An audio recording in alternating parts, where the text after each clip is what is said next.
Oleh karena manusia merupakan animal simbolikum, maka setiap simbol yang memiliki makna tertentu dan lahir dari sebuah budayanya bukan tidak mungkin mempengaruhi kehidupan manusianya secara sosiologi. Terlebih, simbol yang memiliki faktualisasi untuk mendorong dan mengisi ruang hidup masyarakat yang senantiasa berimbas pada suatu nilai. Bobot pengantin atau secara umum dikenal dengan istilah bobotan yang dalam istilah bahasa Jawa berarti berat, adalah salah satu adat istiadat yang masih terjaga dan terlestarikan hingga saat ini oleh sebagian masyarakat desa di Indramayu, khususnya masyarakat Kecamatan Cikedung dan Lelea. Beberapa kisah yang melatar belakangi adanya bobot pengantin yaitu terkait dengan kisah Buyut Babar, yaitu seorang prajurit Bagelen bernama Sutajiwa yang pada saat itu pasukannya kalah berperang dengan Belanda. Dan kemudian Sutajiwa memutuskan untuk menetap di Indramayu, tepatnya di Desa Pangkalan, Kecamatan Losarang. Beberapa tahun kemudian, ia berjumpa dengan utusan dari Kesultanan Cirebon yang pada saat itu memeriksa daerah perbatasan kesultanan.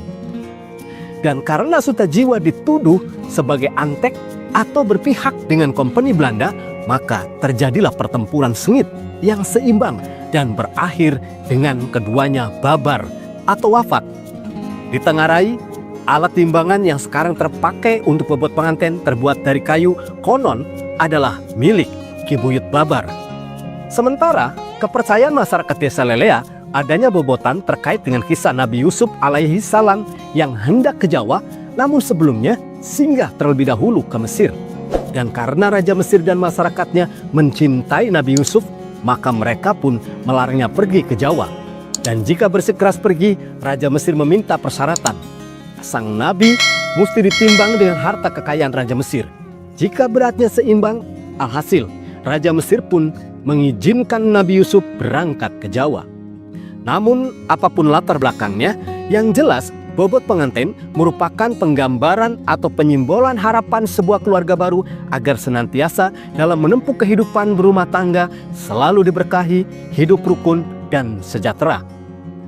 Keluarga yang wajib melaksanakan upacara adat ini adalah pertama, mereka yang masih ada garis keturunan bobot dan dilaksanakan hingga turun-temurun.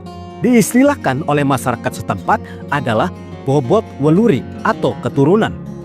Kedua, adalah anak selap atau bobot tanggung bugang, yaitu dari jumlah anak yang salah satunya adalah anak laki-laki atau sebaliknya.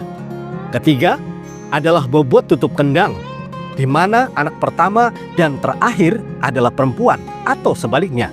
Keempat, bobot bugang atau anak tunggal, dan terakhir adalah siapapun mereka yang mempunyai haul atau nadar. Ubah rampe atau perlengkapan yang harus dipenuhi dalam bobot pengantin adalah timbangan yang terbuat dari kayu.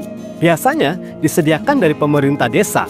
Kemudian 9 macam air yang dioplos menjadi satu seperti air laut, air begawan, air mulang, air mulek, air tawar, air rang-rangan atau air hujan, air pengguyangan warak, air pande, dan air kemasan. Oplosan air tersebut dalam sebutan masyarakat adalah air suarga. Sarana lainnya adalah beras, kayu bakar, buah labu, buah pisang klutuk muda, dan anak ayam, serta bokor berisi air putih. Tata caranya, pelaksanaan bobot pengantin, sang pengantin naik dan duduk di atas timbangan. Bentuk timbangan seperti timbangan emas, bentuknya besar dan digantung. Sebagai pengganti anak timbangan, yaitu diganti dengan sarana air suarga, beras, kayu, dan lainnya. Bokor dengan isi air diletakkan di bawah, persis di hadapan sang pengantin. Jika yang dibobot pengantin perempuan, maka pengantin laki-laki menyaksikan di hadapan timbangan. Begitu pula sebaliknya. Posisi timbangan harus seimbang, dalam arti berat pengantin harus sama dengan sarana yang ditimbang. Sebagai juru timbang adalah sesepuh yang sudah terbiasa melaksanakan hal tersebut sambil membaca kidung. Penimbangan dilakukan sampai pembacaan kidungan selesai. Sepanjang juru timbang hidung, sang pengantin melemparkan uang recehan mengarah ke dalam bokor yang berisikan air tersebut. Setelah pembacaan kidung selesai, maka berakhir pula prosesi tersebut. Menurut keyakinan masyarakat, melaksanakan bobot pengantin yang dimaksud agar kelak sang pengantin semasa hidupnya cukup sandang pangan. Saya kira demikian. Untuk melengkapi informasi, silakan Anda berkomentar. Terima kasih atas apresiasi terhadap video ini. Salam tradisi.